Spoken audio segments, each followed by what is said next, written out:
It's the KQ Morning Show, 92 KQRS. I'm Steve Gorman. This is the KQ Morning Show. It is Wednesday, October the 25th. Pour some sugar on me from Def Leppard.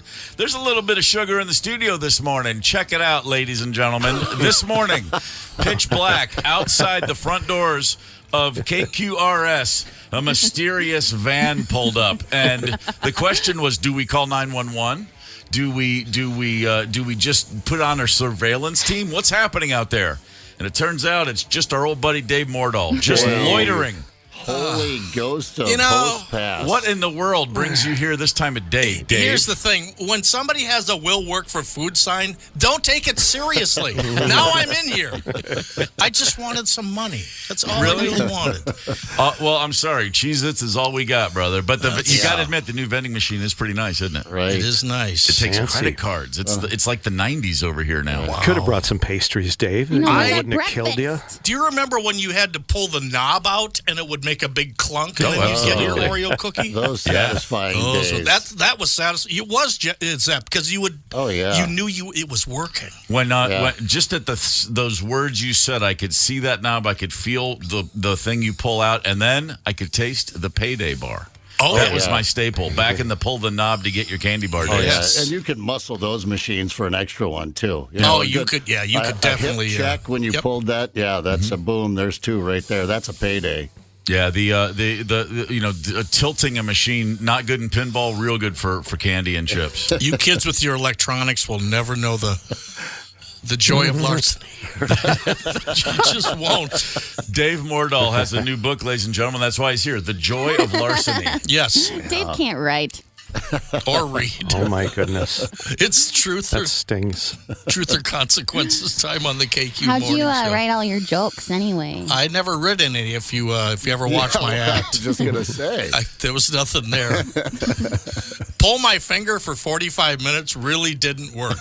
Dave Mordal, the answer to the question, how far can you coast on charm? Exactly. Pretty far, as it turns out. I did get a lot that I shouldn't have gotten with my charm.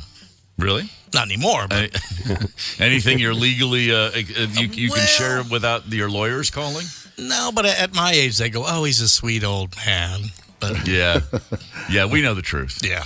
At your old age, so so let me get this straight. You and I just for the first time met a few minutes ago, Yes. and I'm hearing references to goats, and I'm hearing references to let's see, what else? Nothing else. Retirement and goats. What is it? What's your life? What are you doing? I work on four-wheelers once in a while when I have the energy. Okay. Goats, there's a real good reason for that. It's if you don't have, like, I know you have a dog. I do. If you don't have an animal and you're single, Yeah. there's no reason to get up in the morning. There really, truly is. I can see myself at 1 having the alarm go off in the afternoon. Yeah, going, sure. Yeah. I better eat and then go back to bed. Yeah. When I'm on my own, if the alarm goes off at 1, my thought is, who set that damn alarm? Who Yeah. plugged that goddamn thing back in? Yeah, that's not how it's supposed to go. Yeah, but with the goats, I have to get up, otherwise they'll die. It's Yeah, that simple. that's good. That pulls you out. They'll be okay for a few days. And quickly, I'm sure anyone listening is wondering, how's your health? You look pretty good to me. Damn good. I look good from about 30 feet away, but if I have to walk like 20 feet, I'm leaning against anybody. Yeah, okay. Hey, strangers at the airport, just, All right. hey, let me lean against you for a little bit. I have that with when I try to grow a beard. It looks great from across the street. Sure. Yeah, and then the closer you get, it's just like shaved. Oh, this guy doesn't have a license Shaved, you yet. He's on idiot. a bender. Yeah, he looks terrible. Should I give him money, honey? No, that's Gorman. Are you kidding me? Don't make eye contact. So as a man who gets up with the sun and takes care of goats and is otherwise living a life of leisure, Yes. as I'm going to assume, how's your vitamin C intake? You know what's weird is I quit smoking about 6 years ago. How many years were you on the horse? 42 long. Well, I shouldn't say.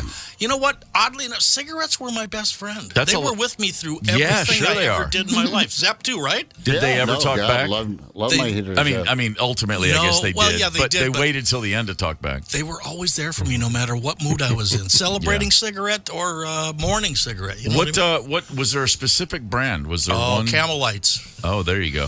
Yeah, I would. I'd love to pull on that knob and get the Camel Lights again for 75 cents. 75 cents. Wouldn't buy you a ciggy today. Did you ever delve into the Camel Straights? I did, but even with my addiction, Camel Straights are like, oh, I don't want to die that fast. Right. So I'm pacing myself, Sergeant. Yeah, Camel Wides, Camel, they just I like the Camel. Oh, yeah, the Camel 99s, which Right. it made you look like a female Bond Yeah, sure they did. lady. cultured. You could burn someone from like a foot and a half away. I'm sorry. But yeah, it ruined my breathing, Right. so I don't do stand-up anymore. And as Candice has told you, I don't do well at it. Well, I'm just saying that you got second place on Last Comic Standing. You didn't win. I just want Candice everyone has a to know. TV. Yeah, do you remember the winners from Last Comic Standing? I They were know. never the I- funniest people, were they? Was that kind of a political thing? How did you? Who was judging that again? I forget. It's all cast. Yeah. And I legitimately lost. I mean, what are you going to do? But it is all cast. It's like, let's look at that. Would you keep Candice here if it wasn't for her?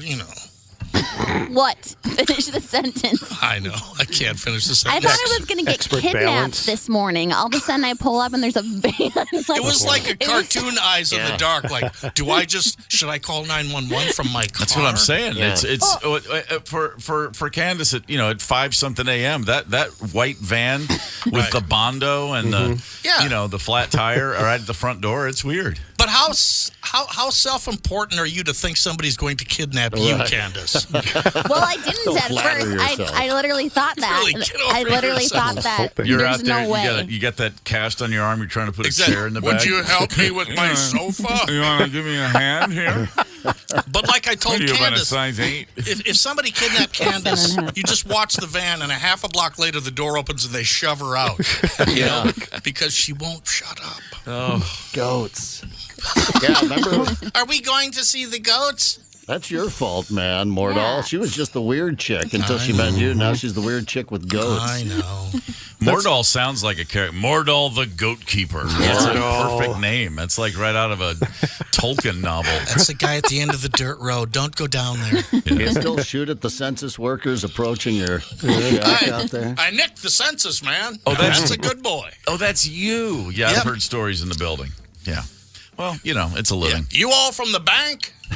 Are there any comics that you particularly like, Dave? I haven't Any watched contemporary stand-up ones? comedy in so long. It's weird that it's like when you got sick as a kid on schnapps. Sure. You don't Okay. want it again. Peppermint So schnapps. I've we had had enough. We had different childhoods, but sure, I can imagine. yeah, I thought you were going to peach say schnapps, Fannie Mae chocolates, but you went with schnapps. Everybody got the sick on the schnapps, Oh, right? the peppermint schnapps. Oh, yeah, because that was a big deal for a while until you threw that up. Then it was no Yeah.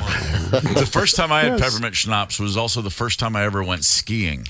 And I was working my way down in the Poconos, so Zepp would roll his eyes and say, that's not skiing. Oh, yeah. And he's right, because it was basically sleet and weird Sure. ice instead of snow.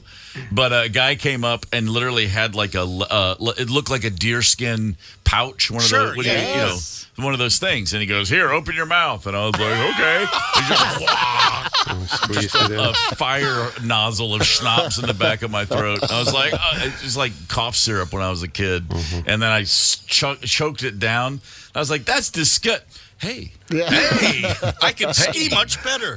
my breath is minty fresh, and I'm not as afraid of speed down the slope right now. It's funny when you read stories about bad things happening to people with drugs, and you go, why would you just take a drug from a stranger? That's all we ever did. Yeah, that Yeah, was of it, course. man. That Of was course. it. Only recently can we not do that. Well, let's keep this nauseating reunion rolling right along here. We're going to get you back together. Remember your old buddy Mike Evans? Yeah, he's I still do. around. Yeah, he's still around. He's got a Hollywood report here for us at 6:30. Hang tight. It's the KQ Morning Show. 92 KQRS. I'm Steve Gorman. This is the KQ Morning Show. It's Wednesday, October the 25th. As per usual, we're hanging out, having a good time. Dave Mordal's loitering with us. Good morning, David. Loitering. Every now and again, someone pops by and you're like, give that man a microphone. So, Dave, it's a pleasure to have you. But right now, you were going to take that shine off of you, brother. I mean, it's great to be the new kid in class. Poor dear. This But- is where I have to wax the floor. This is exactly right. No, this is where you're going to get a little insight into what's going on in Hollywood, because it's time for the Mike Evans Hollywood Report. Good morning, Michael. Hey, Hey, good morning. Good morning, everybody. Brought to you by Marcus Theaters. You know, we talk about Oakdale Cinema and the Southbridge Cinema Crossing and Rosemont. But you know what I don't mention? We know about Tuesday specials, but also it's an experience, a movie experience going to any of these three theaters, the dining options called the Take 5 Lounge, and those lounge recliners. Mm-hmm. Watch the movie and just stay for a nap. That's what I do. Very nice, very nice. Okay, so no movement in the studio, SAG after strike. But I got to tell you, I was a bit shocked when a California representative has introduced a bill that would grant full unemployment to the strikers. I mean, it sounds nice, but I don't think that would help end the strike. I think it would most likely extend the strike. What do you think? Well, I mean, if the well, it depends on what side you're looking at it from. If you want people to get to get what they should be paid, I mean, the studios, yeah, they're going to eventually need the strike to end. They need actors. They need people to be on the screen. And if I think it would put more pressure on the studios than on the actors themselves, obviously. It just seems coming from California. Look, I want this thing to end. Nobody wants the strike to end any more than me. I was this close to getting my movie project green lighted before the strike. By the way, did you ever read my book? It is on the bedside table, Mike. And as I've said, I read books in the order in which I receive them, and it is in the on-deck circle. I promise you, let you know when I crack it. I think you've had it 6 months, 7 months. Hey, listen, man, I'm a slow reader. What can I tell you? You're dead to me! We got more book news for you. Britney Spears' book, The Woman and Me, exploded yesterday, first day out. We're talking bestseller. Only time will tell if it holds up, but I think it will. I imagine it will. Yeah. However, Jada Pinkett's book, Worthy, flop. Last week it sold only 2,700 copies. Well, I think her media blitz kind of cut her off at the knees. Britney didn't go on every podcast and every morning show and tell everyone what's in the book. Like Jada, I don't feel like I need to read Jada Pinkett Smith's book because I heard enough about it anecdotally. Britney, with the cone of silence around her that her borderline sanity delivers, unintentionally, probably helps sales. Well, that's it. I mean, Jada's kind of boring crazy, but Britney's, fascinating crazy. Exactly. And also Jada has the difference in the two's cultural significance is it's night and day. I mean, who's Jada Pinkett Smith without being married to Will Smith? She's been in a few things that I can think of, and I don't know anything about her, and I can't picture a movie I've ever seen. You know, Britney's Britney Spears, for God's sake. Yeah. Mouseketeer. Yeah. I love Britney Spears. I think you're exactly right. Is that you hit Dave? the nail right on the head. Yeah. A little TV news, so I'm anxious to see if you agree with me on this. The Tonight Show has fired all of their writers. They've hired new writers. My comment is all the late shows have one thing in common. They haven't been funny for years. I miss Letterman and Carson. Yeah, I hear you. I'm with you. I like some of the bits, but when you do a bit 9 times, it's like, okay, we get it. Exactly. The great movie franchise Hunger Games is now a live stage play. I mean, I love the movie, but I don't see how that's going to be a stage play on Broadway. Well, I think the fun part is it's real bows and arrows. So that's going to be, we'll see. We're going to separate the wheat from the chaff in that Actors Guild real fast. There you go. I found this out yesterday. This is really bizarre. According to Forbes magazine, their research shows that Taylor Swift's fan base is 45% millennials, 23% baby boomers, 21% Generation Xers, 11% Generation Zs, 55% Democrats, 23% independents, 22% Republicans, 74% white, 13% blacks, 9% Asians, 4% others. I mean, that's from Forbes magazine. I thought her fan base would have been a lot younger than that. That's like a damn Benetton ad. Good for her, bringing everybody together. And regarding the pilot who tried to shut down all the engines on the commercial jet and now charged with 83 counts of attempted murder, he claims it was a psychedelic mushrooms. I got a confession. Years and years ago, I took a lot of psychedelic mushrooms. I never wanted to take down a plane, though. No, I too, Mike. As long as we're bearing our souls, I've done a lot of psychedelics too. And I'll tell you right now, I didn't want to do anything other than just get another beer and listen to another Led Zeppelin record. That's as far as I ever took it. Where's Robert Plant? Come on, man. And there's an unconfirmed report that Bill Cosby, 86, is very, very ill. Oh, no! That's a shame. Yeah, there you go. Jeez, he's my favorite serial rapist. Right. Do you care? Do you care Arizona's playing Texas in the World Series? The question is, does anyone care? I know. Unless you live in Dallas or Phoenix, I don't think anybody cares. I don't know anyone. I know people in Dallas that don't care about the Texas Rangers. So, Unbelievable. It's boy. I mean, and I was hoping to see the Phillies in there just because I love Bryce Harper, but I love to cheer against teams from Philly. I've done it since the 70s. I agree. Hey, have a great day. Take care. We'll talk to you tomorrow morning. See ya. Thank you, Mike. The Mike Evans Hollywood Report. What about that, Dave Mordal? Mike Evans still giving us all the goods. He sounds like the 27-year-old that started. Yeah. Back in he and Edward R. Murrow got their start together. Isn't it funny when Candice is like stepping on a squeeze toy in the middle of the night when you're going to cut a whiz. She just, there she is. Yeah. Well, he talks crap about Britney every day, and I love Britney Spears, and I don't understand. Kind of a cry for help from you there, Candice. He does. Hey, here's a couple things, the complete non sequiturs, but I'm fascinated by stuff like this. You guys might not know this. There is one man who's responsible for the Brazilian love of the game of soccer. This is a true story. One English guy took a boat to Brazil with one soccer ball in 1894. His name is Charles William Miller. He's literally the father. He showed up in Brazil and said, I bring you this ball, and he showed a few people how to play the game, and it exploded. And there's statues of this guy all over Brazil. Literally. Wow. One guy, one ball. And I've always thought that was fascinating. And now I just read this thing. In 1859, a man named Thomas Austin took a boat to Australia. And he said, I'm going to bring along some rabbits so we have something to hunt. And so he brought 24 rabbits, introduced them to Australia. In 70 years, the rabbit population there was at 10 billion. Oh, yeah. Well, one guy, Thomas Austin, responsible for 10 billion members of an invasive species in Australia. Man, so don't ever tell me, Dave Mordal, you can't make an impact in this world. That's true. I mean, how bored were they when they found the soccer ball and said, hey, let's shut the country down and play? Right. Have you been to Brazil in 1894? They needed something. Mike Evans had. Yeah, he certainly had. They never brought me back my ball. Make no mistake I about need that back. I'm rowing soon. I tell you what, talk about your own monster devouring you. Then he brought some Brazilians back to England, and English people were like, well, they're much better at this than we are. What the hell were you thinking, Miller? It's not fair. It took them 1 week to become way better than any British guy running after a soccer ball. Here it is today, October 25th. The older Minnesota Viking fans among us remember this day in 1964. You're all going to know what happened when I say the name Jim Marshall. Mm-hmm. Oh, yeah. Oh, Jimmy. In a game against, oddly enough, the San Francisco 49ers, who the Vikings just dispatched on Monday. He recovered a fumble at the Niners' 34, but of course he'd already taken a couple shots on that very play.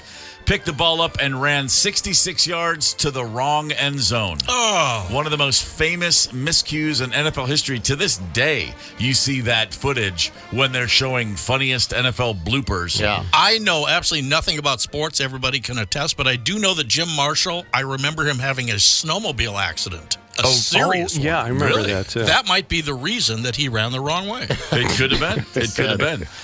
That play is still recognized as the shortest, most negative gaining play in the history of the NFL. By the way, what everyone forgets is that he forced a fumble later in that game, which gave the Vikings the ball, and then they went on to score the game-winning touchdown. They still got the win that day, so thank God that it all worked out the way it worked out. Totally redeemed himself. He totally redeemed himself. It's the KQ Morning Show, 92 KQRS. Zep, Tony, Candice, and Steve Gorman are the KQ Morning Show, 92 KQRS. I'm Steve Gorman. This is the KQ Morning Show. It's Wednesday, October the 25th. Good morning.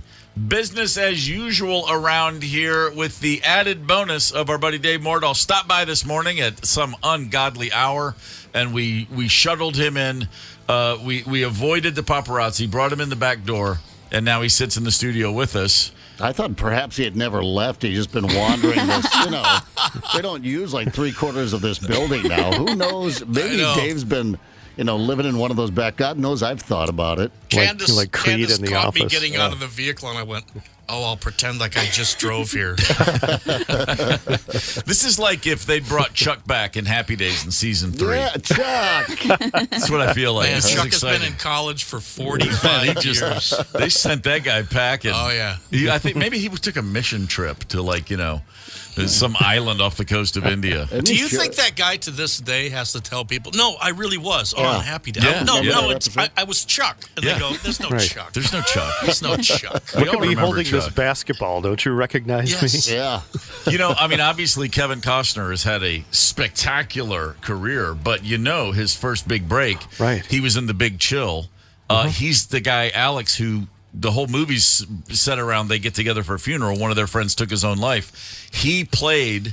He's Alex, the dead guy. He's In the the corpse. opening credits, you see his body as they're dressing him for the funeral. That's Kevin Costner. Wow. And then they shot a scene that's supposed to be a flashback scene. Like he was in a 10 or 12-minute scene that didn't make the final cut. No. And so what's the guy's name? They made the movie. Lawrence Kasdan said, man, I loved working with you. Sorry you didn't make the cut. And he goes, I'm writing a Western. I'll write you into that. So that's how he ended up in the movie Silverado, because Lawrence Kasdan felt so bad.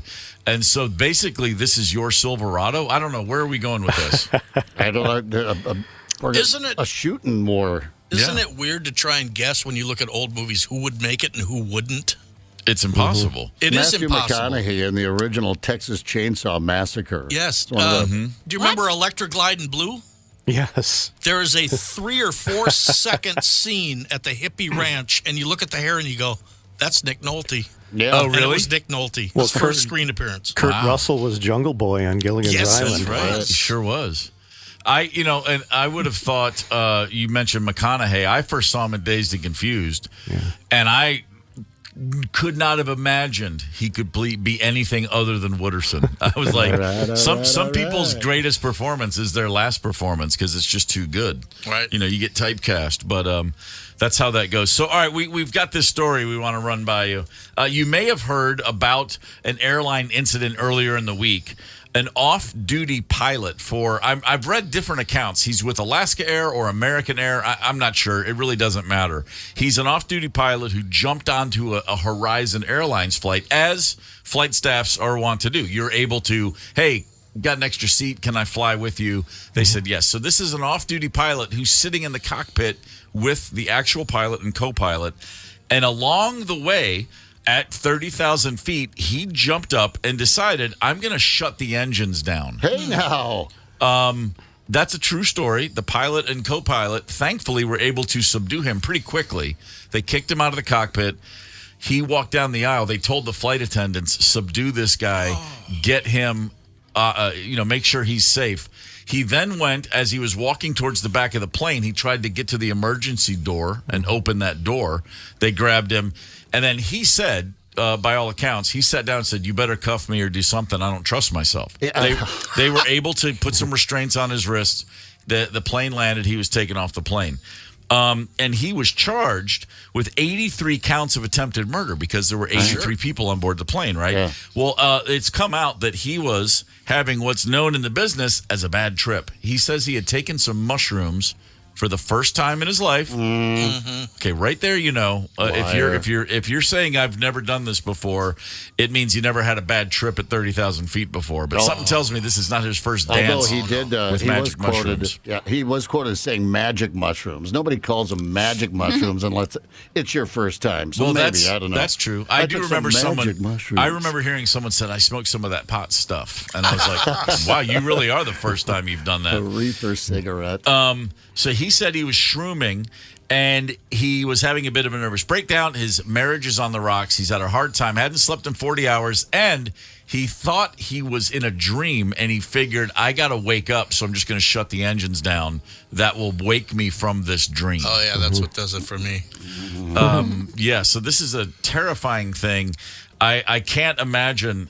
Look, I've done mushrooms a lot. It's been a while, but I do kind of remember. At no point was I ever so confused where I was like, this is just a dream. I'm going to stop. If anything, I was like, I ate one too many caps. Right. I'm going to sit still until this passes. And although this isn't the worst part of the story, this guy just ruined a perk for a lot of people on that airline. Yeah, you're absolutely right. By the way, the pilot here calling this one in. We've got the guy that tried to shut the engines down out of the cockpit. And he doesn't sound like he's causing any issue in the back right now. I think he's subdued. Other than that, we want law enforcement as soon as we get on the ground and park. Now, this is before he tried to open the emergency door. Now, if one of us did anything like tried to open the cockpit door, right, they'd flatten us right there on the floor. The air marshal would be there, and we'd be, subdued at that point. I like the fact that he tried to shut the engines off in the plane, and they just said, head to the back. Get him out of here for now. Listen, he's headed back that way. You might want to keep the eye on the guy who just tried to... Yeah, all right. I don't know. I just think there's a natural. There's just a general. Don't we all sort of have an inclination of if I'm in a state that's not natural, the one thing I don't do is go to work. Right. Don't get on. Have any of you ever been on mushrooms on the air? I don't think so. No. There was a big pause there. There was. What do I say? Maybe a cocktail or two. There's events where it makes sense to knock something back. But yeah, shrooming like that and then going into your place of work, that's. I can't even take a poo when I'm on shrooms. Oh, that's a lovely way to put that. Wow. Calling wet blanket. You're missing out on one of the great pleasures of being stoned on shrooms. I mean, Candice. It's magical. You know that Play-Doh machine? You feel like that. Where it just Did you have a bet with somebody that you could bring up pooing on the air this morning and you just won $8? I got to tell you guys. No, I'm just a human being. I know what you're saying. And by the way, I'll double down and say don't even try to move your bowels on acid. Oh, because you will be aware of every little thing your body's doing at a level you can't imagine. Oh. And time is and when you're tripping, you're like, I think I'm ready to drop the kids off at the pool, and then it feels like you're sitting there for 90 minutes. And then you look at the clock and you're like, it's been 10 seconds. Oh my God. You come out of the bathroom and apologize to everyone.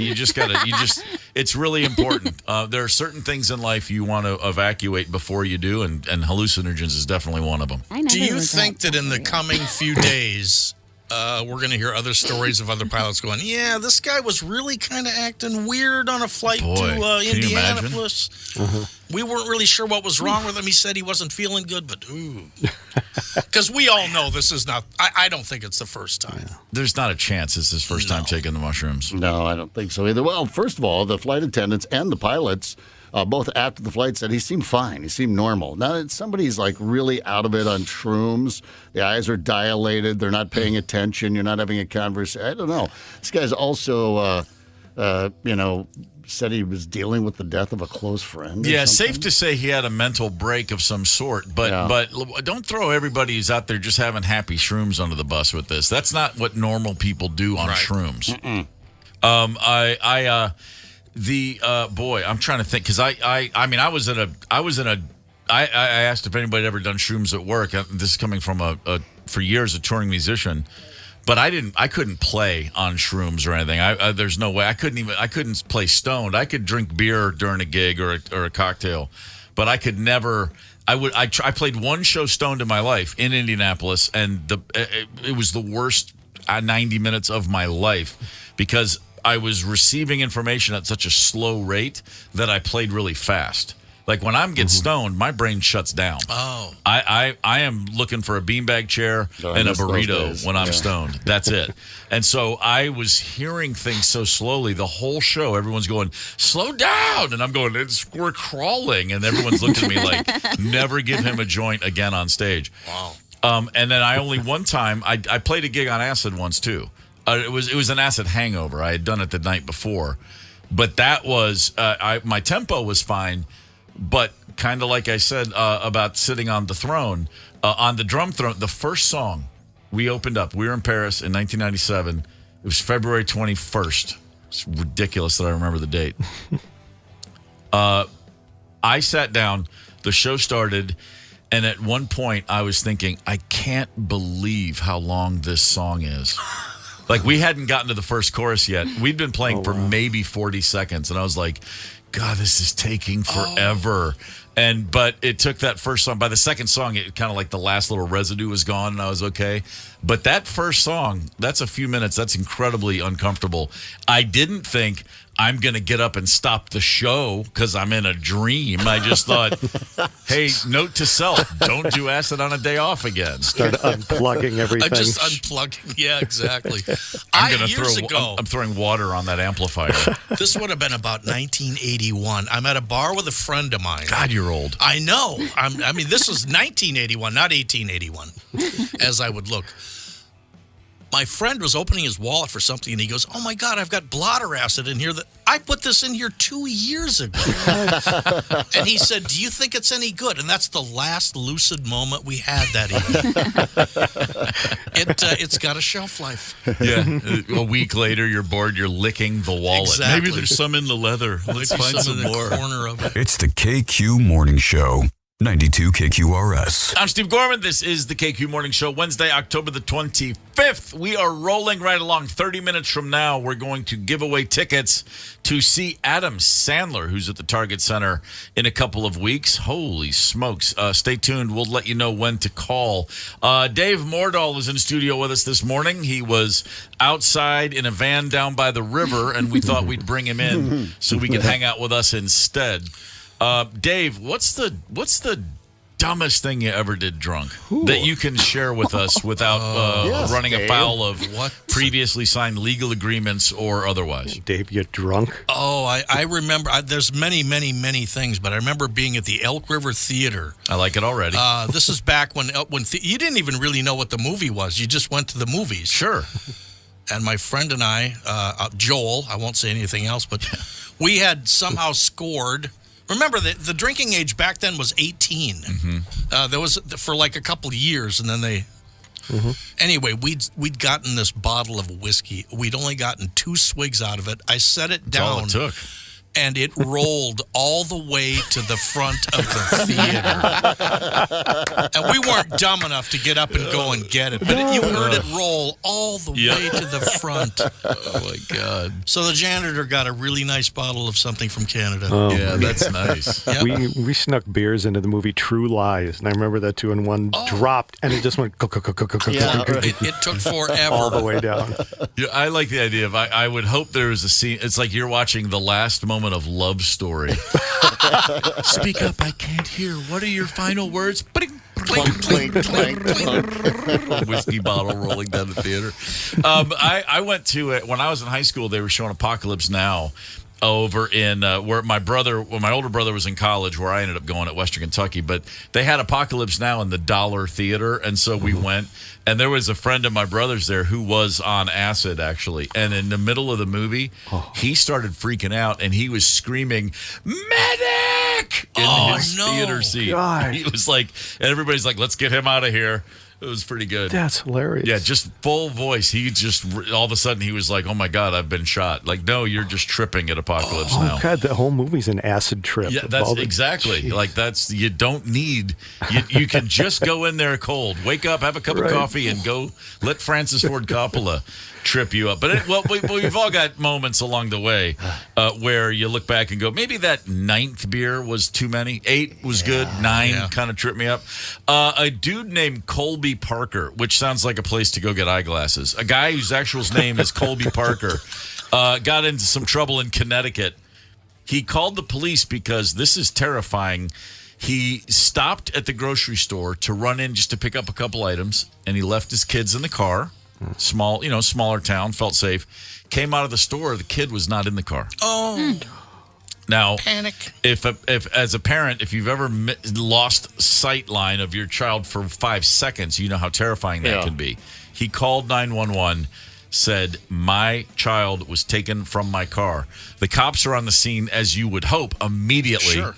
They got canine dogs there. They're coordinating with other police departments in the area. And then it dawns on them, are you sure your kid was in the car?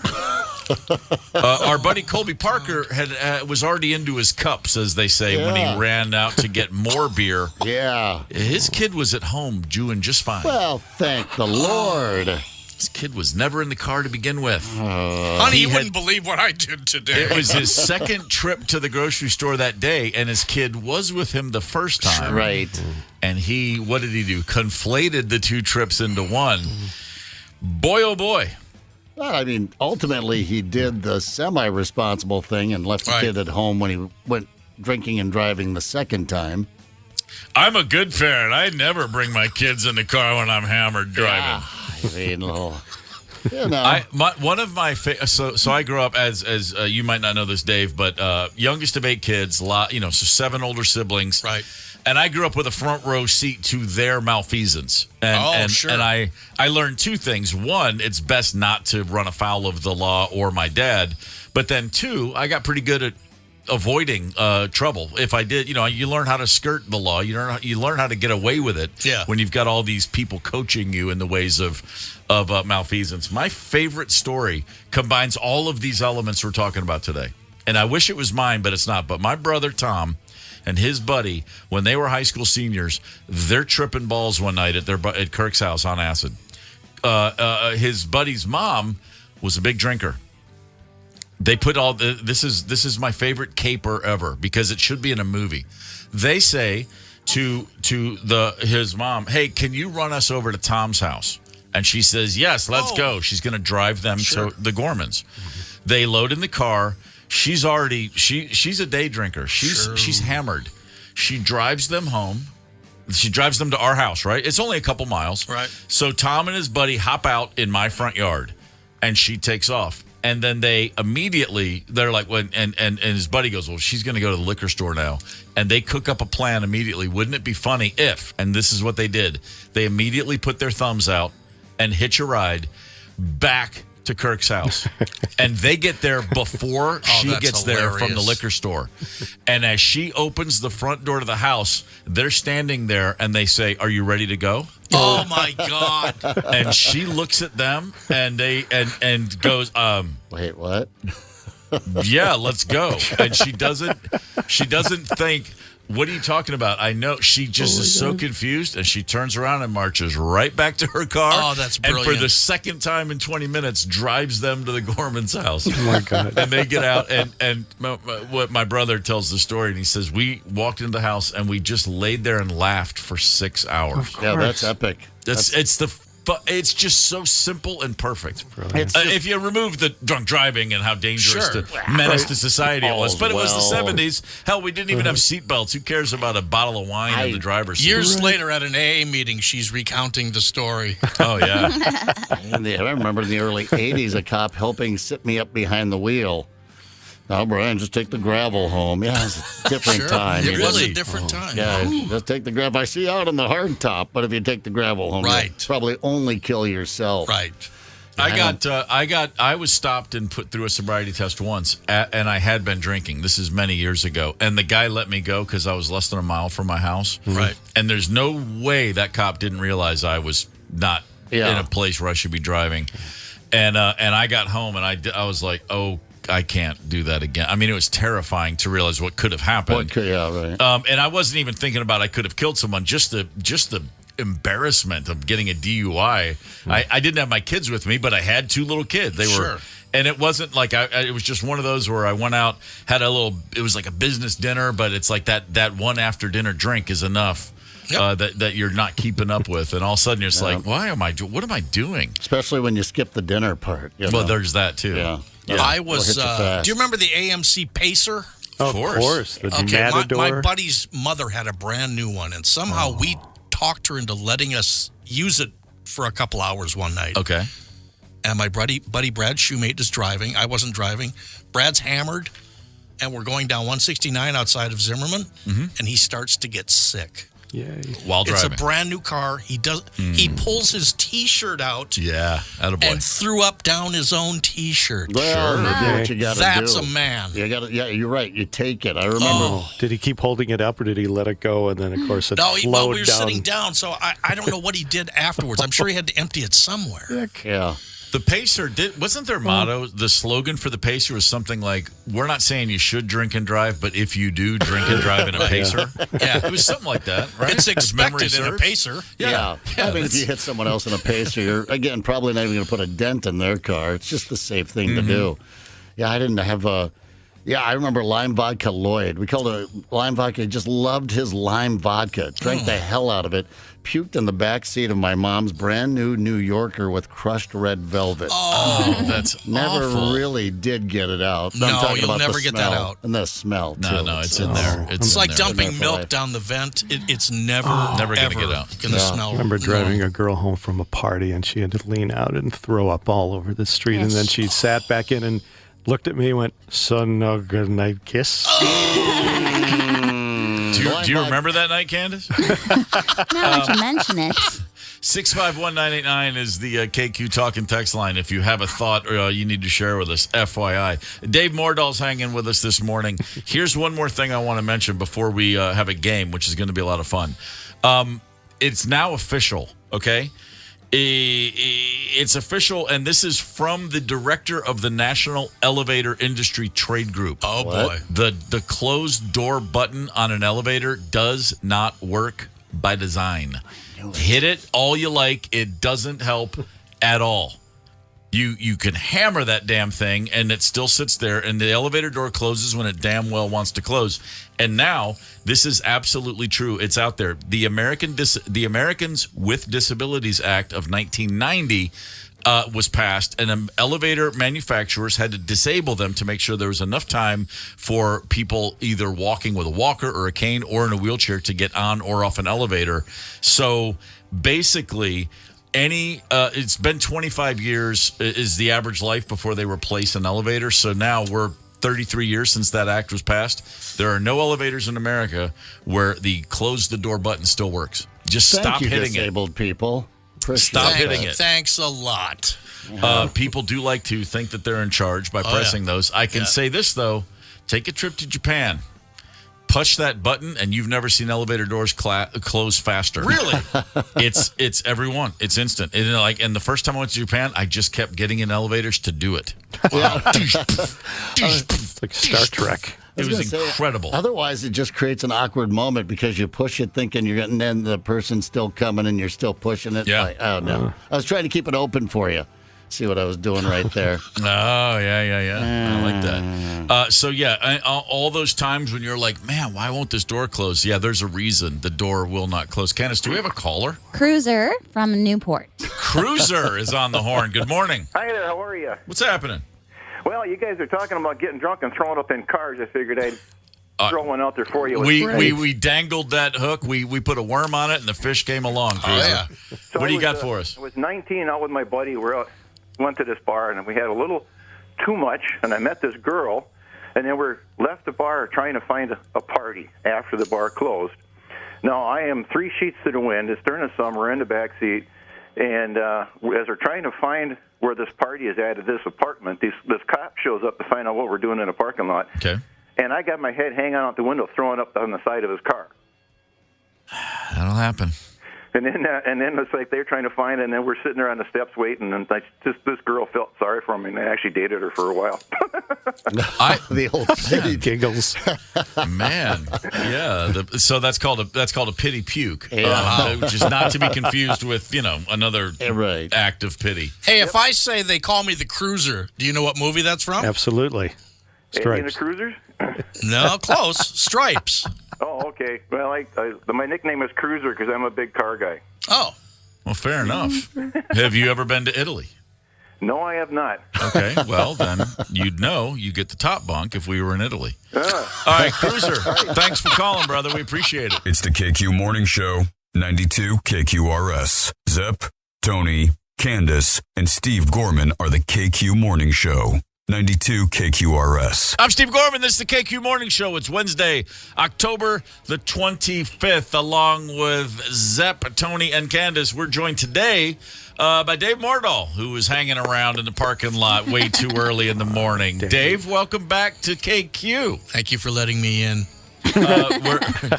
Well, so everybody recognizes. I shouldn't have. You didn't bring anything. You didn't bring any of my favorite things. You didn't bring any donuts or goats or anything. Easy. The man needed a bathroom, Candice. That's okay? about it. And we are a charitable organization. We all know that look on a man's face when he's like, honest to God, just some indoor plumbing would be great. That's all I would want. It's a simple ask, and we're happy to accommodate. I'll do a little horse bath in there, and I'll be on my way. One thing leads to another. Yep. And here we are. Well, but Dave Mordal, here's some great news. You're at the Target Center on November the 12th. No, I'm sorry. That's Adam Sandler. At the Target Center November 12th. Excuse me while I take a plastic bag out of my dog's mouth. I have actually done like theaters, but I can't imagine doing comedy at a place that big where you can't see the back row. It's weird. You get lost. Yeah. You don't know. You don't even know who just yelled F you at you. You have no idea. Could be anybody. Could have been anybody. Could have been your management. Probably me. Probably Sep. As a term of endearment, however. Yeah, right. It was like I saw Chappelle and he had like a DJ, and you got to like keep everyone awake in that big of a space, you know? I saw Bill Burr last year in Nashville at the Bridgestone Arena downtown, and it was great. But I mean, the whole time all I could think of as a guy who toured in a band, I was like, nice overhead, a stool and a bottle of water. Yeah. Mm-hmm. Wow. And it's in a contract somewhere where he demanded the stool. I have to have that stool. Had to be whittled that day. That's exactly right. No, you know what? One thing Bill Burr does that's actually really cool, because he's a drummer, or he's a guy that owns drums. I didn't know that.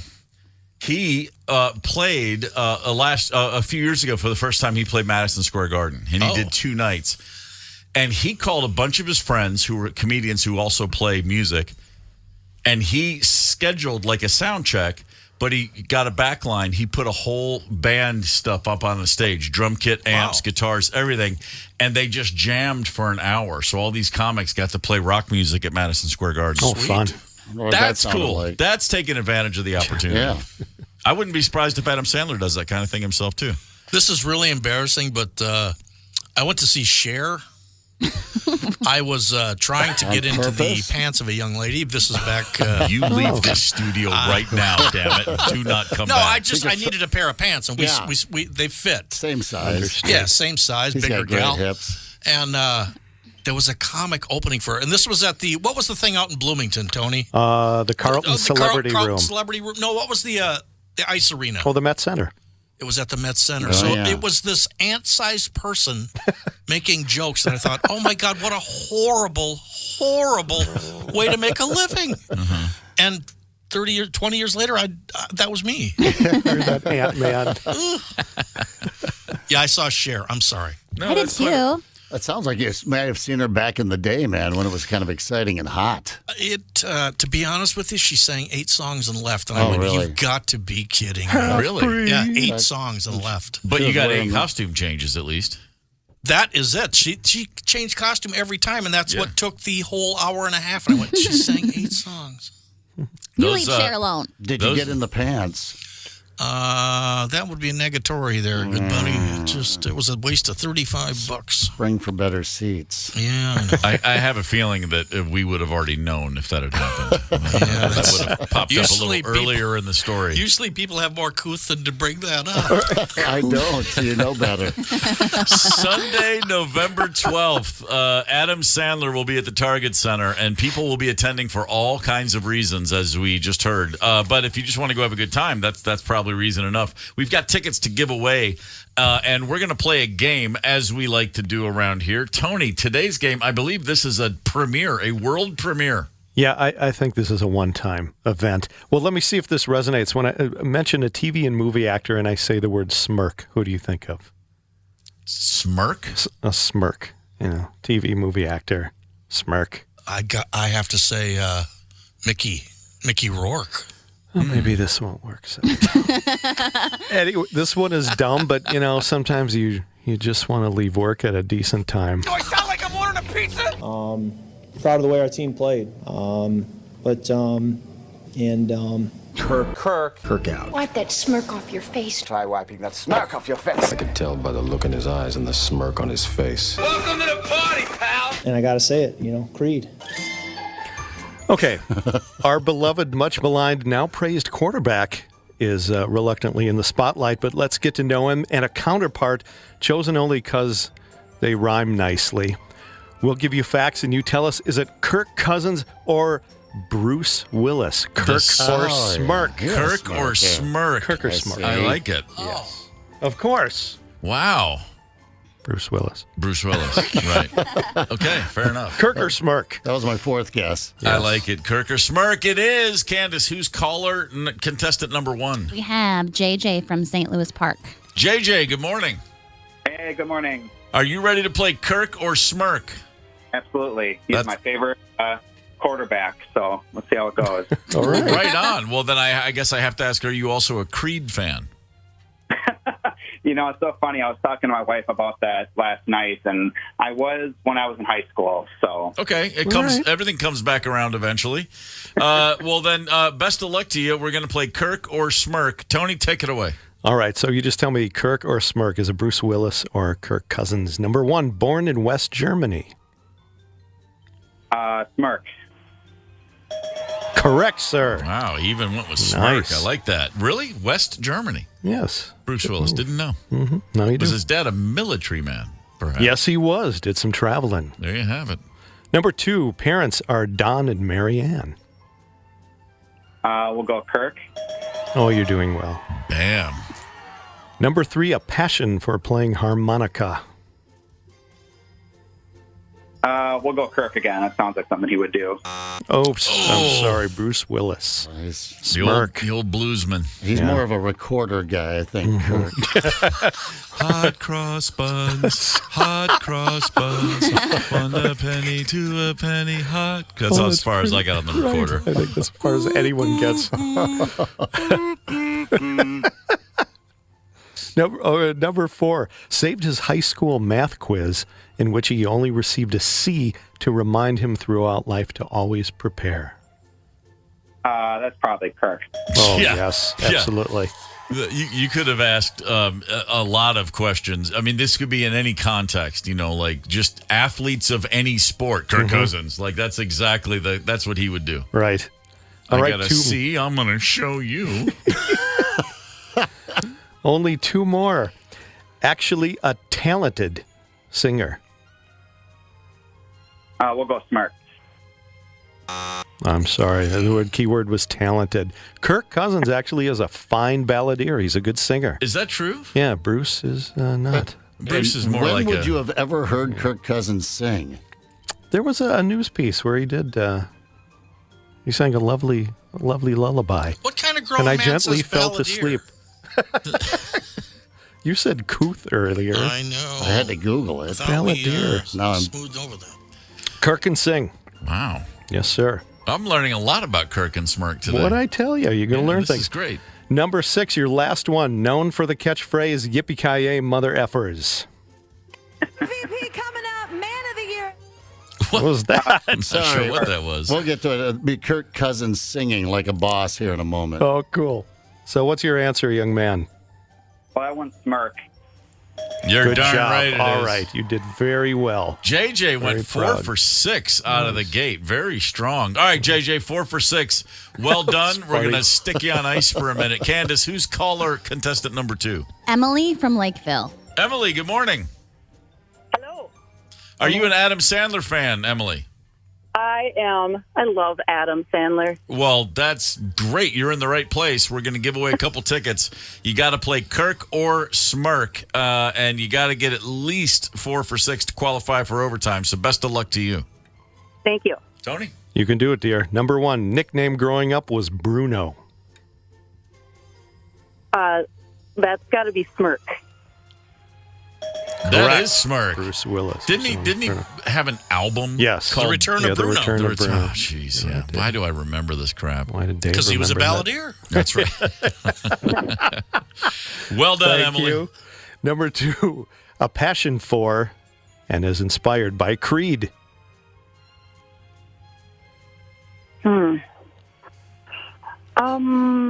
Kirk? Yes. Yes, indeed. And I gotta say it, Creed. I mean, yes. I mean, we'll keep playing. But they keep playing higher, and I'm going, Creed has a lot of hits. They got a good catalog. They don't have to only play higher, but. They got a good catalog. By the way, I don't know if anyone saw, Creed dropped a little Instagram post the other day of Scott Stapp walking into the room where the rest of the band was. And he goes, hey, guys, it's been a while. They're reuniting for a tour next year. Oh, of course. Making all the hay they can in the wake of Kirk Cousins. Selling out U.S. Bank Stadium. I tell you what, if the Vikes get a playoff win out of this, they will sell out that damn stadium. You watch. All right, Emily, you're 2 for 2. Let's go. Over the past 11 years has raked in $180 million. How many years? 11? Mm-hmm. I guess Kirk. Correct. How much has he earned? He's done very well for himself. Wow. Number 4, considered joining the military to help fight in Iraq, but was deterred by his age. Smirk. No, I'm sorry. That is correct. It's That is correct. correct. It's yes. correct. Oh, dang. Yes. A fingy slipped. By the way, spare me, Bruce, with the whole, I'd go, but I'm too old. Right. You could have gone to Nam or something. You could have gone to Grenada. Right. Hold me back. I knew somebody would appreciate it. All right, 2 more. Number 5, named one of People magazine's sexiest men alive.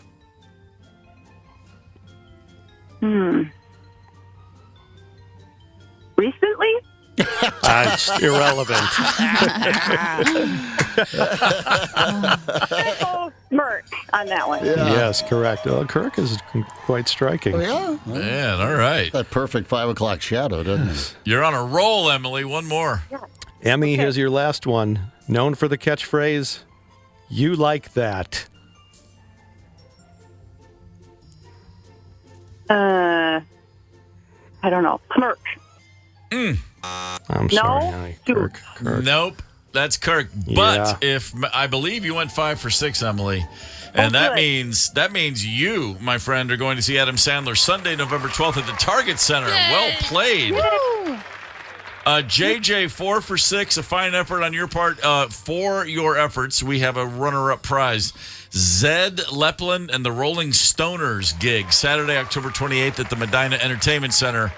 Congrats to you both. Thanks for calling. Thanks for listening. Thanks for playing. Rock on. Yep, thank you. You got it. Do you guys still do that thing where the loser has to take Candice?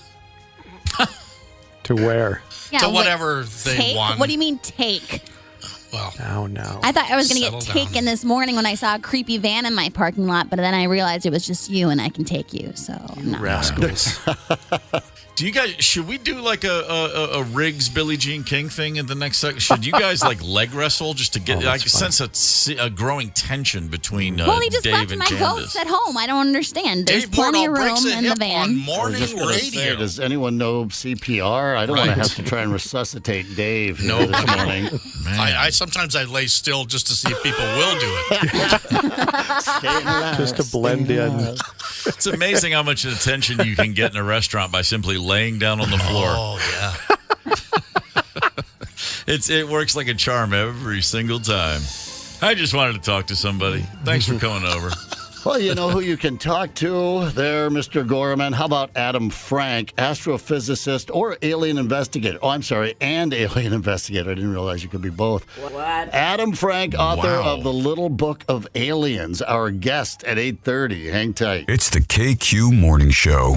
92 KQRS. I'm Steve Gorman. This is the KQ Morning Show, Wednesday, October 25th. In a few moments, we're going to be joined by Adam Frank. He is an astrophysicist. He's an astrophysicist not named Brian May. And he has a new book called The Little Book of Aliens. He is described as what is known as an alien optimist. And he's joining us momentarily. Dave Mordal is hanging out with us this morning. Dave, UFO sightings ever in your life? Absolutely. It's, and I don't want to disparage this guy, but no, not at all. He's smarter than all of us. It's weird that every person on the planet has a camera phone, and we don't have a crisp, clear picture of pretty much anything. Mm-hmm. I've made the same statement myself. Usually more in terms of Sasquatch, but sure for alien. I assume if you're smart enough to bring an alien craft from your planet into our atmosphere, you can also hide really well. Probably, yeah. Our dear friend Anthony Lee, to my left, has seen all manner of unexplained phenomena. I have a handful of fine sightings. There are some crisp and cleared pictures, too. You just have to seek them out. Yeah. Didn't you once ask why you weren't probed?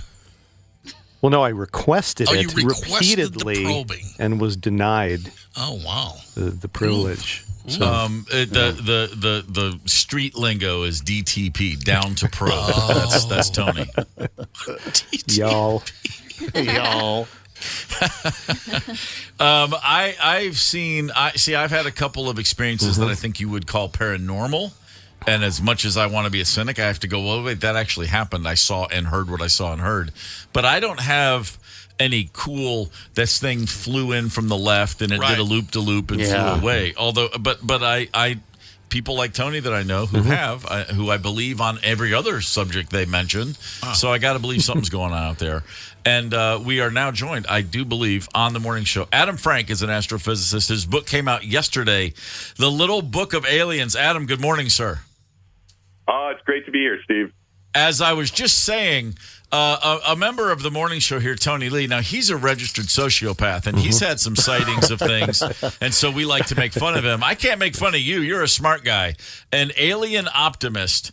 So basically, the search for extraterrestrial intelligence, which is called, I believe, the acronym SETI, this is something you've spent a long time thinking about, studying about, and in fact, this goes back to like childhood, I would imagine.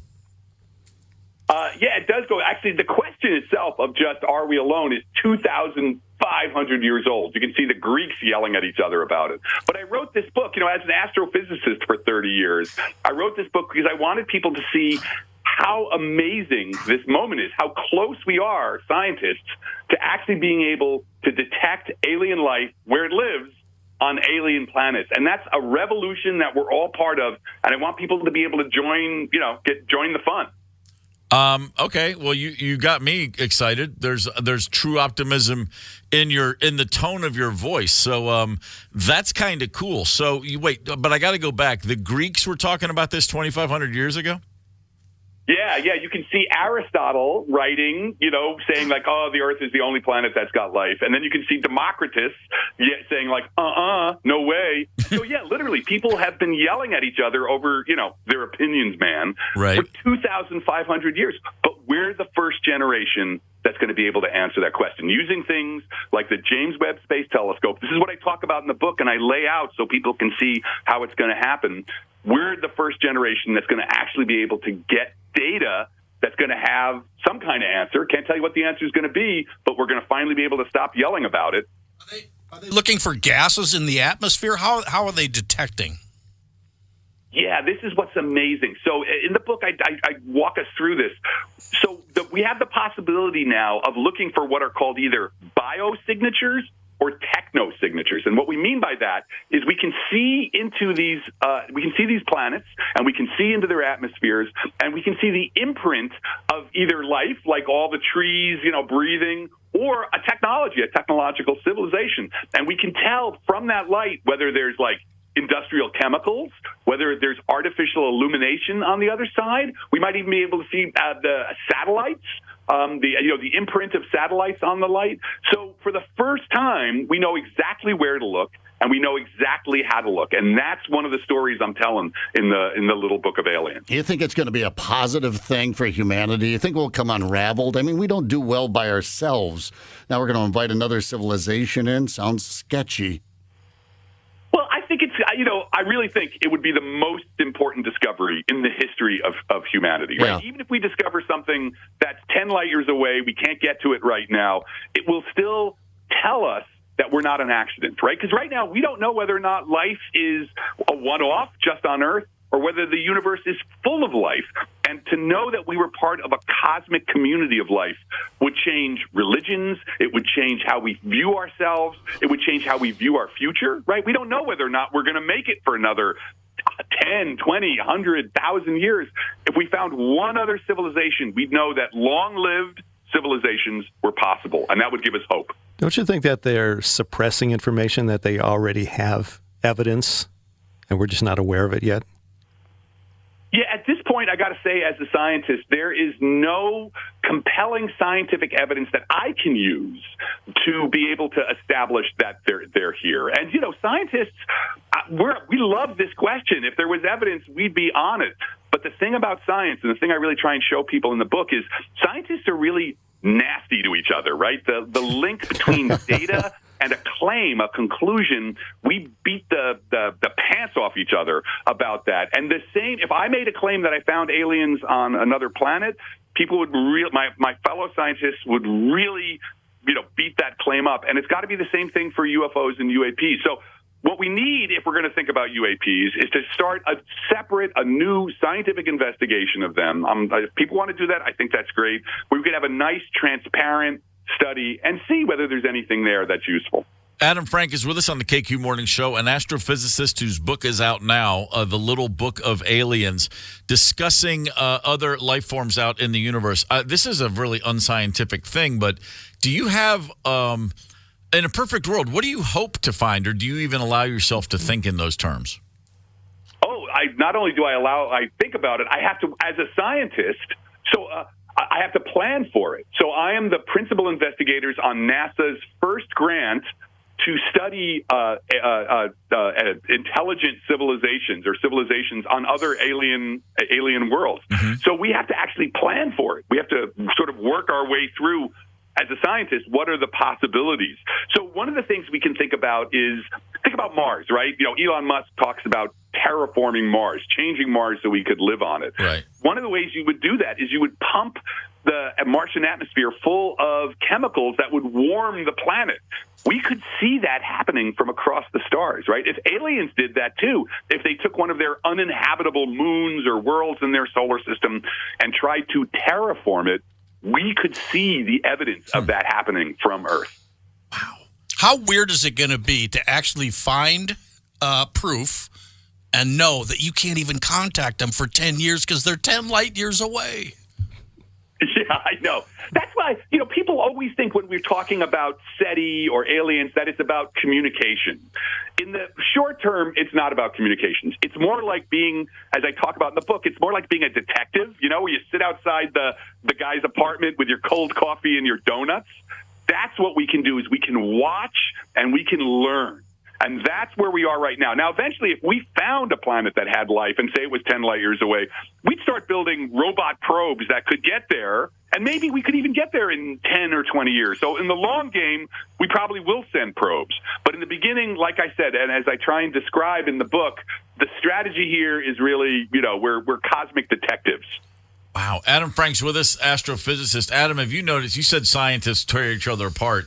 Have you noticed over the last, 10, 20 years, a softening of the hard-ass scientists who say, stop looking at the stars, you're being silly? Is there more of an acceptance of there probably is something out there, generally speaking?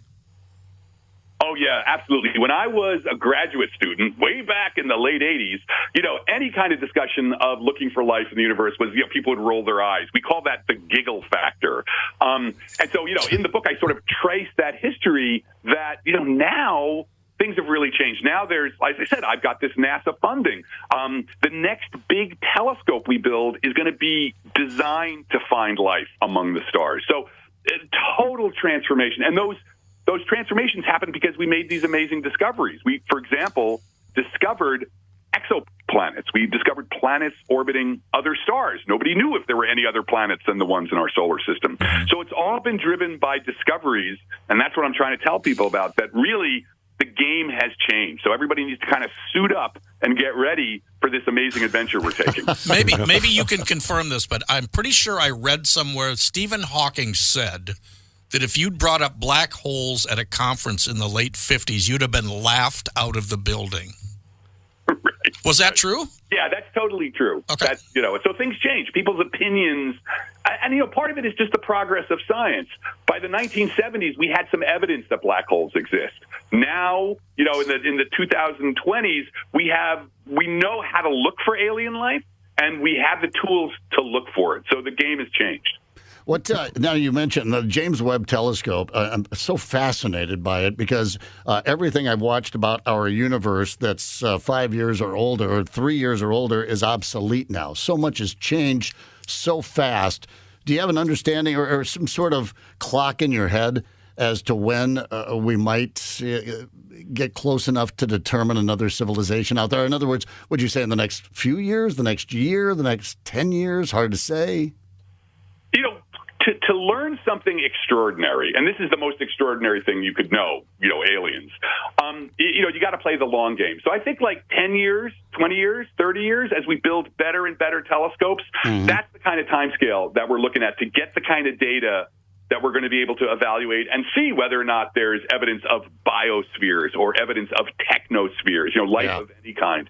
But, that means that most of us, even me, an old guy, will be still alive when, possibly that news comes in. So it's within our lifetimes. And that, when you think about how old this question is, 2,500 years, that's pretty amazing. And that's what the story I'm telling in the book, so people can see what a remarkable moment.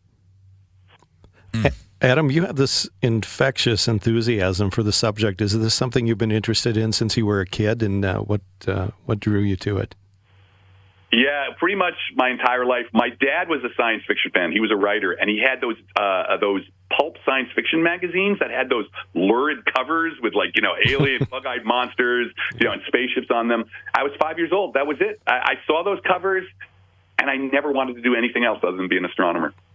Adam Frank's book, The Little Book of Aliens, is out as of yesterday. I mean, I still get excited when I think about a magnifying glass and a ray of sun. But these telescopes you're developing and that they are still coming along, how do you even explain to someone who knows nothing about how this works, how powerful, how incredibly it seems like with every bit of technology that advances, like you think about what our cell phones were 30 years ago to now, obviously, your telescopes are on that same arc. They're just getting better and better and better. Is that fair to say? That's fair to say, and I think the cell phone is a great way of evaluating that. Right? People should you're holding this supercomputer in your hand, right? So just looking at the cell phone and what it does, and it's a little box, is a great way of understanding. Like, wow, human beings can do incredible things. Adam, I think I know we got to cut you loose. You're a busy man, but the final question, I think this is probably the most important one. What's the first concert you ever saw?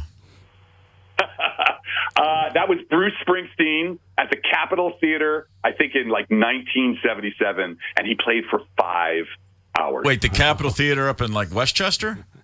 No, in Passaic. Oh, okay. Wow, fair enough. Springsteen in the 70s. That's a strong start. Well played, sir. It was amazing. Yeah, I'm sure it was. Little Book of Aliens is out everywhere. This is endlessly fascinating, and to like Tony just said, your enthusiasm is infectious. I think I'm going to have to give this book a read. Thank you, sir. Thanks a lot, Steve. Take care. You got it. See ya. Oh, he was a ton of fun. He was. That was refreshing not to hear. Well, there's a guy in Arizona that has a mummified. No. Yeah, no, right. No. It is funny. He said, no, they're not suppressing evidence. No, it's not there. Sorry. But he's got real evidence. To his point, it is like a cop on a stakeout. It's just we're just sitting there for hours with tepid coffee, and if you're Frank Drebin, the pistachios with the red stuff on your lips, like a guy in a van sitting outside a radio station. Think about this morning, how totally different it could have been if I were to have gotten kidnapped. Okay. How would they have known? We'd still continue on with the show. Exactly. You don't even know how to work the board. Chauncey does, believe me. He's in there. Wow. Candice is referencing the fact that Dave Mordal pulled up in a van from down by the river to the front door of KQ this morning, and we're very glad you did, sir. It's been a pleasure hanging out with you. Yeah. Thank you. Dave Mordal, you are welcome anytime, brother. Thank you, sir. You know, it's sad that I'm at that age now where when you see me in a van, all you see is the top of my head. I'm that old, and she saw my knuckles and went, I know who that is. I know who that is. I know a goat This has wrangler been a when lot I of see fun. one. I forgot how much I miss doing radio. I have a studio at home that I do all the voices, but it doesn't go in. It's just in the room. I gotta get you set up with a little pirate operation up there. Feel free to call in. That's awesome. Well, thanks for hanging, brother. Seriously, I enjoyed every minute of it. It's a good time. Right. I don't even know what we have coming up at 9 o'clock, but we'll round something up. Hang tight. It's the KQ Morning Show, 92 KQRS. Zep, Tony, Candice, and Steve Gorman are the KQ Morning Show, 92 KQRS. I'm Steve Gorman. It's KQ Morning Show, Wednesday, October the 25th. Good morning. It's a minute or two before 9 a.m. Dave Mordal stopped by for the first part of the show. It was a pleasure to hang out with Dave, a man whose reputation precedes him. My first time spending any time with the man himself. Yeah, he's okay. He smells like goats, but other than that. That's what you love about him. You must go see Mordal, the goat keeper. Always good to hang out with him. You forget what... the guy is just a comedic mind that doesn't shut off. No, that just makes everybody's day easier when a guy like that's hanging out. Yeah. If you're having a tough day or a tough week, in fact, if it's not going easy for you, I do have a quick list. 5 things you can do to improve your mood. 5 things that can reset, help you relax in 30 seconds or less. Are you ready for this? Yes. This does not involve drugs or alcohol. Oh, wow. It's something else. Number 1, it says laugh. Studies have shown laughing releases tension, reduces blood pressure, and can lower blood sugar levels. When I'm really wound up, I can't laugh. I can't just make myself laugh. I'm usually too wound up to laugh. Without drugs or alcohol. Exactly. Here's another one that's weird. Eat an orange or anything else with vitamin C. Other types of fruit. Studies have found foods that are high in vitamin C can lower your blood pressure and calm you down. I don't have an hour, okay? Yeah, I don't. Sorry. Fruit really bums me out. I don't think this would work. You find it depressing? I'm really not a fruit girl. I just, Or like strawberry or blueberries. That's fine, but I just don't want to eat fruit. What about like a nice fresh apricot? No? Oh God, Steve. What about a pear? Oh my God. When's the last time you just sunk your choppers into a pear? By the way, pear juice, they say, is the greatest hangover. Not the greatest way to avoid a hangover. If you drink a glass of pear juice, wherever the hell you get that, if you drink a glass of pear juice before you start drinking, you're not going to be hungover. Really? That's what I read somewhere on the internet, so you know it's true. But Candice, you probably have never had fruit. You've probably only had fruit flavors in your life. You're a processed generation of... Yeah, fruit. It's funny. Fruit isn't naturally rolled up in plastic. Oh, now I want a fruit roll up. What about a crazy Nana? You know, I do eat a lot of bananas. Yeah, I do eat a lot of bananas. So. Nature's batteries. But I don't like it. Well, did your pop say that? Someone did along the way. Right. Well, that's nature's batteries, you know. How about this? Number 3, just simply go outside. A recent study in Scotland found that being in nature helps you relax, even if it's just a tree-lined street.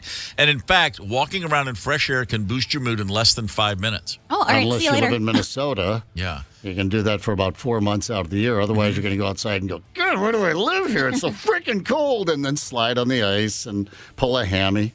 Here's the best one. Walk into another room.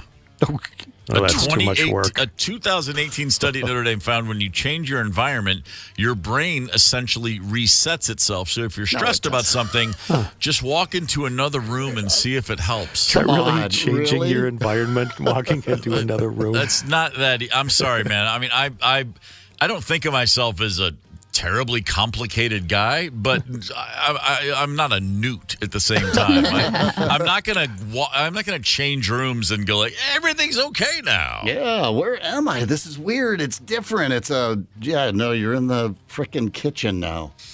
Yeah, not so much for me. Especially, maybe I don't like the paint color in another room. Maybe it complicates my anxiety. Yeah.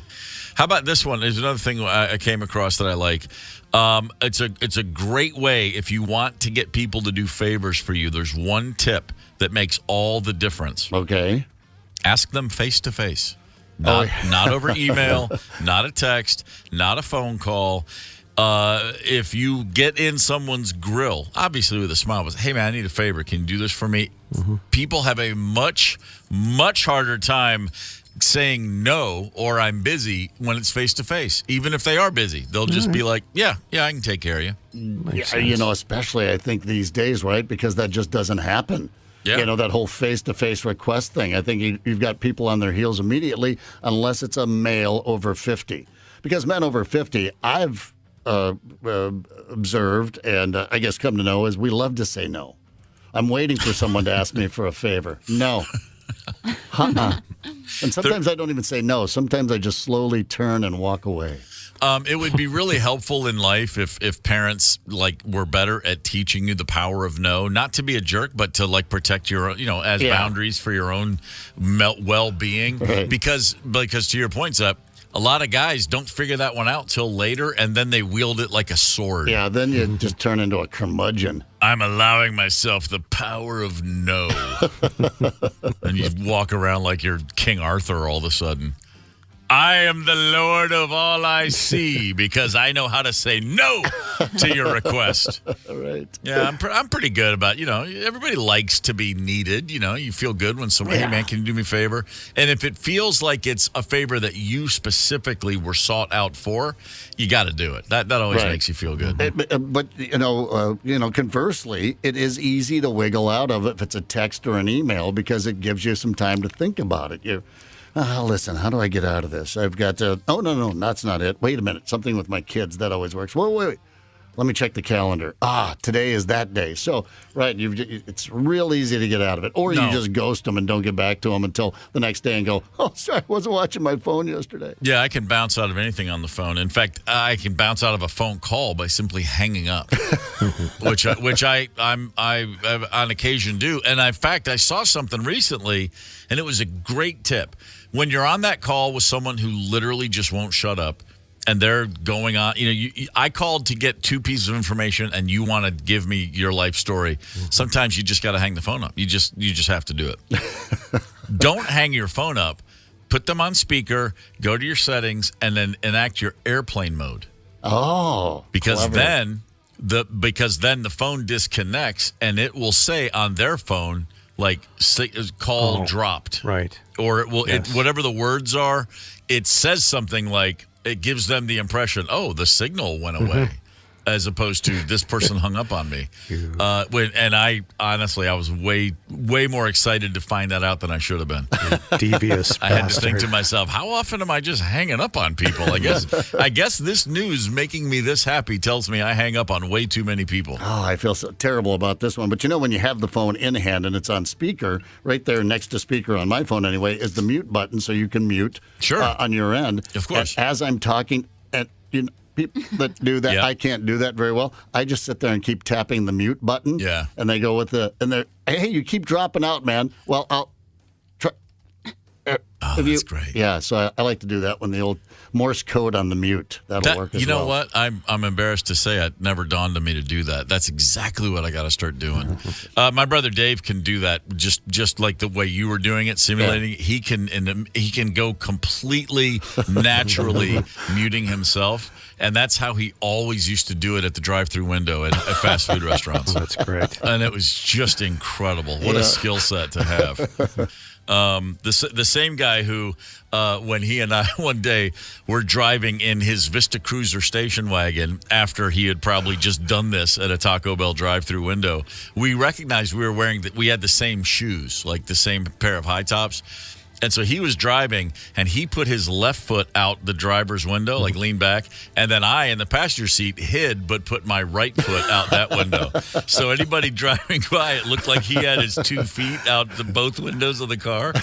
Am I making sense? Can you? Yes, sure. Yes. And I couldn't see, but he was like every car the person would do a double take. It was great. Yeah, I used to love to sit in the passenger seat in the front. and you just reach over with your left hand to steer, and it looks like there's nobody driving the car. Yeah, very good. That's the other real just simple one. By the way, this is for anyone listening. This is what life was like in the '80s, Candice. You had to just cultivate small town boredom the best way you could. I need to be more grateful for my life. You really do. The other good one, as you're driving down the road, is you're going down a small neighborhood street and you see two people walking and they're on the right side, and you hit the horn, and then everybody in the car waves to the left side of the car where there's nobody. You'd be amazed at how funny that starts to become after 2 or 3 times. God. You're just pranking the passenger. You've got someone sitting shotgun, and I used to just love to just go, oh no, and then I would just swing, like you're turning the wheel sharp in one direction, but you're not touching the wheel. You just do that with your hand, and just freak them out, and they catch their breath and grab the dash. Yeah, the other big Gorman staple, not my parents, of course, but my brother Tom had a van. So that's how cool he was. He always had vans. And just to my mind as a kid, it was like, man, there's nothing cooler than Tom and his van. And we'd hop in his van. And when you got, younger brothers, all, 8, 10, 12 years old, we're all going home from church or going somewhere. Invariably, someone's going to pass out. Someone's just going to close their eyes and nod off in a hot van. And we all learned, don't fall asleep in the van, because when you did that, everybody who was awake, Tom would go, okay. And he'd go, 1, 2, 3. And then he would jerk the wheel and everybody would scream. And that person who fell asleep would wake up traumatized for the rest of the day. I remember driving one time. We had our buddy Boo Boo was driving, and he would look back and talk to us two guys in the back seat. And every once in a while, we'd scream, look out, when he would do that. We thought it was funny, and after a while, he just got used to it. One time, just by some cosmic coincidence, JJ and I said it at the same time. We both screamed at the exact same moment, look out, and he put us in the ditch. Oh, did he? I remember the dust and dirt flying and grass everywhere, and just laughing our asses off. What a beautiful... just when it comes together like that. It's very few moments of real magic in one's life. Yeah, right. That's one of them. Hey, listen, if you're going to list a house, here's something also I find interesting. We've all sold or bought or looked at. We've all been in houses that are for sale or an open house or anything like that. And, if you're going to list a house, a realtor will make suggestions like put all your crap away, make it look a little nicer. Staging. Maybe touch up the paint here and there. And then often they'll say, get a good odor going. And the one I've been told by 2 different realtors in 2 towns, nothing better than the smell of coffee brewing when someone walks into your house. Oh, that's a good one. I like that. It just immediately, subconsciously, that's home. Like you just put on the Mr. Coffee and I'll bring them over at 2 p.m. Another one, I was told once that baked bread is a great, fresh bread baking. You can pull that off. We went to so many open houses that had chocolate chip cookies. Is that really just been baked? Yeah. That's a good well, now there's actually a study saying that this is what they did. They asked people how much they had people who were in the market, so they have a pretty general idea of what a house would cost. It doesn't take long to figure out where per square foot, how nice a place is. Everybody can get a good ballpark. And then they brought a bunch of people who were in the market into a series of houses and asked them what they thought the house would sell for. All right. And then they changed the odors in each one to see if that really did signal a boost in value in buyers' minds, and it absolutely did just that. Really? They go with blue cheese. Was that one of them? No, that was not one of them. But basically, long story short, citrus smells. A strong citrus was the most valuable smell.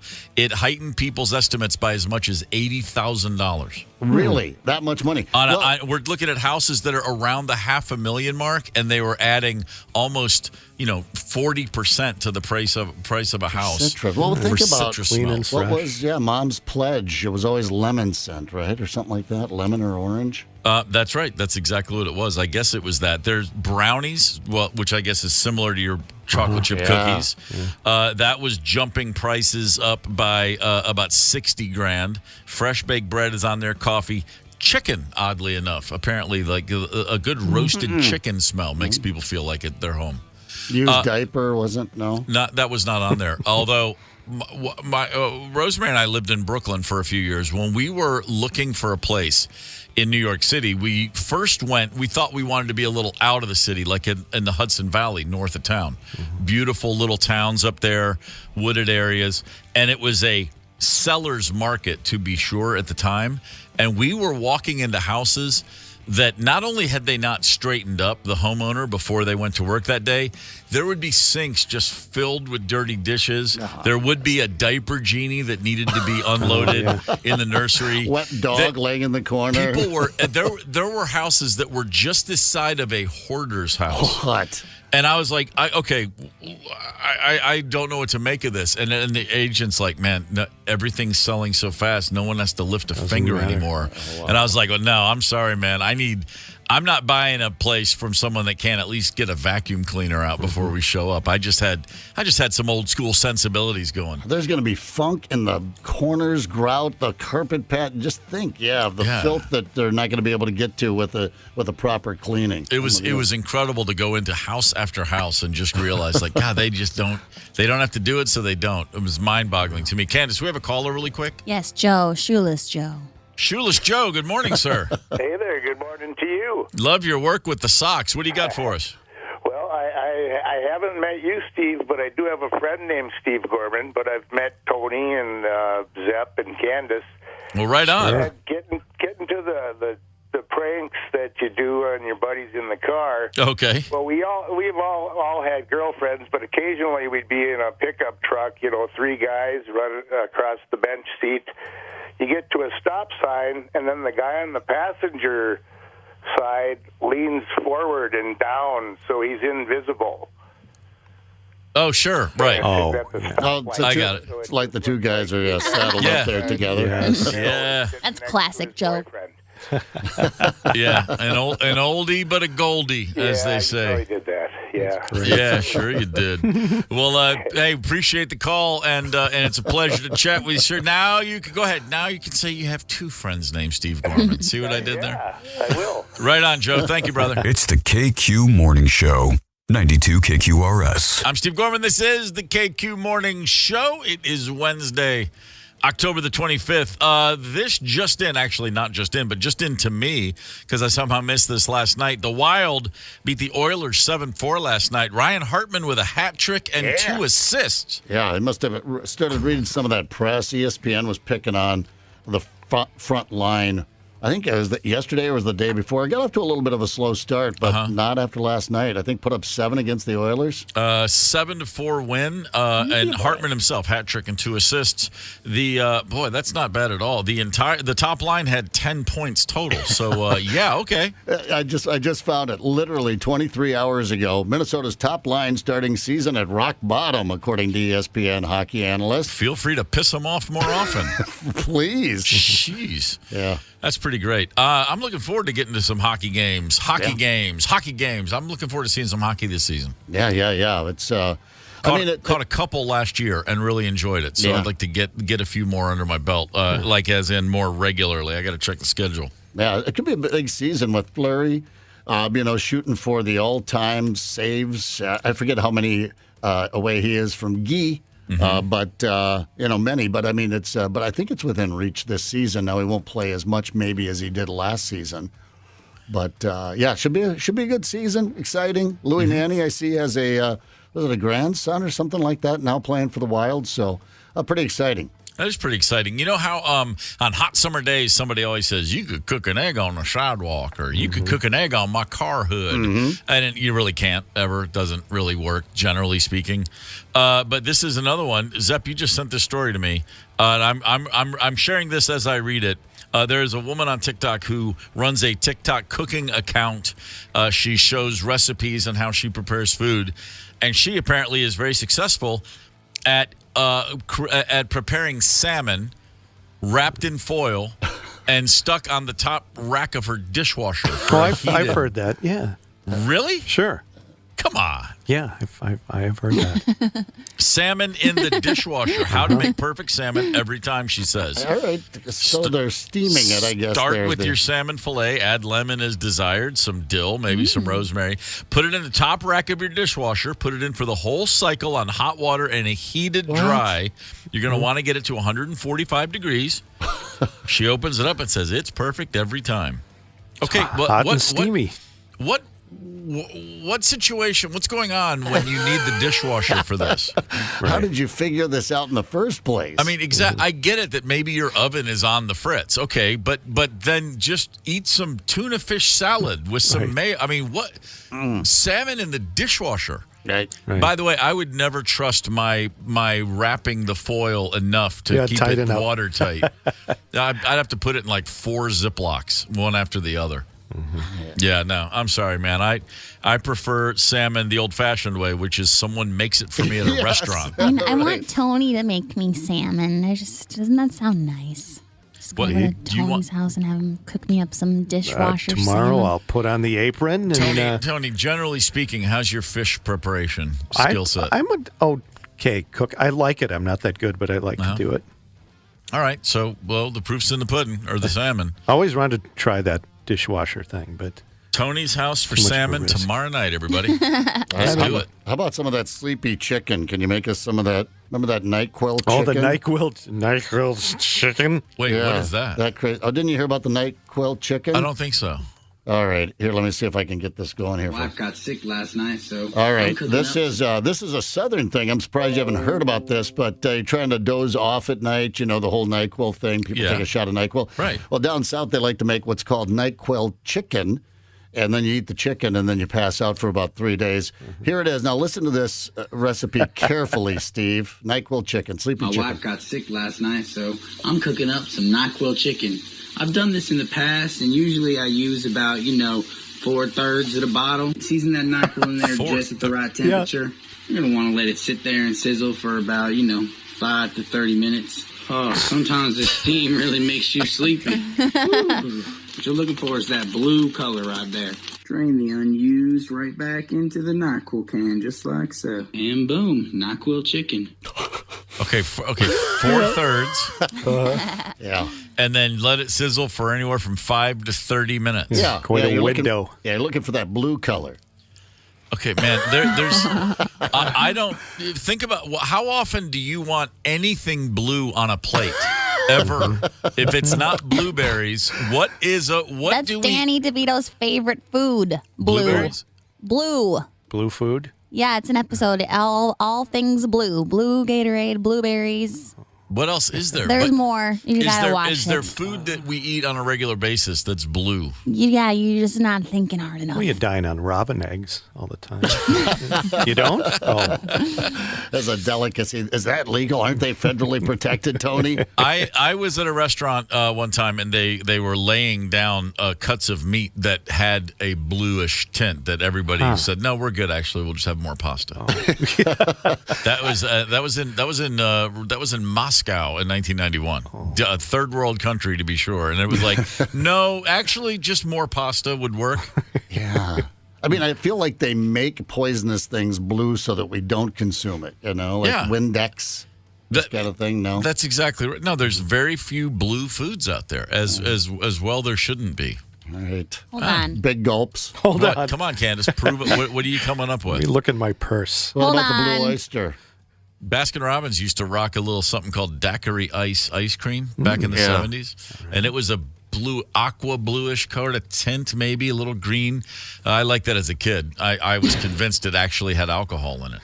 Oh, he just made everything blue. My bad. Blueberries, blue Jello, blue pudding. Yeah, exactly. It's called blue dye added to stuff. Whatever, Steve. Just say it. Blue cheese. Whatever, Steve, you suck. You suck blue. There's nothing more sucky than someone who turns out to be right. That's what Candice is trying to say. That's true. Well, you know what? Since I'm such a smarty pants, how about a history lesson, Candice? Okay. More like getting ready to learn. Teach me. Who is the drummer? Would you welcome, please, Steve? Sports history. On this day in 1964, Jim Marshall, tremendous player for the Minnesota Vikings, picked up a fumble and ran 66 yards for a touchdown in the wrong direction. Turned out to be a safety. Jim Marshall got spun around on the play. It's as famous a gaffe as there is in NFL history. Leon Lett is on that list. The butt fumble, Mark Sanchez. There's a handful of these. But that one goes all the way back to this day in 1964. And it's funny. I mean, that's a year before I was even born. But when I just see the name Jim Marshall, that's what I think of.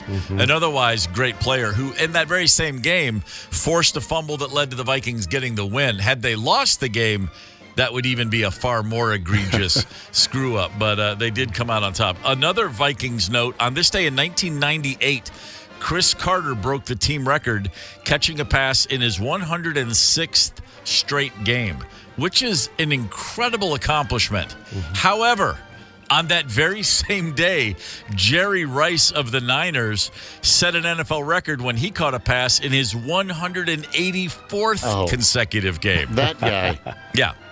And by the way, his streak finished at 296 straight games with a catch. That ain't going to happen again anytime soon. The KQ Morning Show, 92 KQRS.